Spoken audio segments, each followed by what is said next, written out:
মরিয়ম রাদিয়াল্লাহু তাআলা আনহার মা হওয়ার অলৌকিক ঘটনা। হজরত মরিয়ম রাদিয়াল্লাহু তাআলা আনহা ছিলেন একজন নিরপরাধ, পরহেজগার ও পুণ্যময়ী নারী। তিনি মসজিদে আকসা ইবাদতের জন্য নিজেকে সম্পূর্ণভাবে উৎসর্গ করেছিলেন। একদিন হঠাৎ আল্লাহর হুকুমে তার সামনে আগমন করেন ফেরেশতা জিবরাইল আলাইহিসসালাম। তিনি মরিয়মকে বললেন, আমি তোমার প্রতিপালকের পক্ষ থেকে একজন পবিত্র সন্তান দান করতে এসেছি। সূরা মরিয়ম।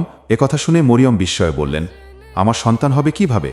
আমাকে তো কোনো পুরুষ স্পর্শই করেনি। জিবরাইল আলাইহিসসালাম উত্তরে বললেন, এটা আল্লাহর জন্য খুবই সহজ।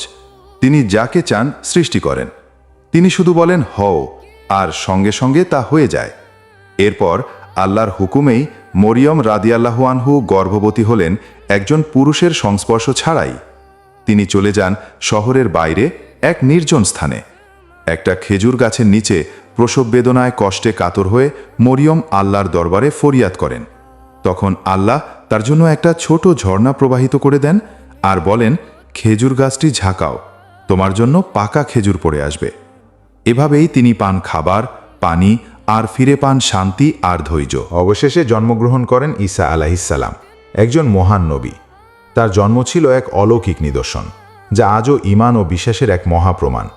এই ঘটনা কেবল এক নারীর মর্যাদা নয়, বরং আল্লাহর অসীম কুদরতের এক জ্বলন্ত দৃষ্টান্ত। মরিয়ম রাদিয়াল্লাহু ছিলেন সবচেয়ে পবিত্র নারীদের একজন, যার নাম কোরআনে বারবার এসেছে। তার জীবন আমাদের জন্য এক অনন্য শিক্ষা, ধৈর্য, ঈমান আর তাকওয়ার।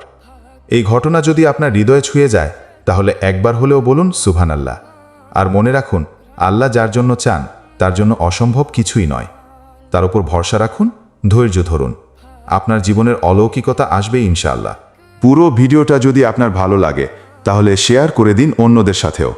হয়তো তাদের ঈমানেও আলো জ্বলে উঠবে।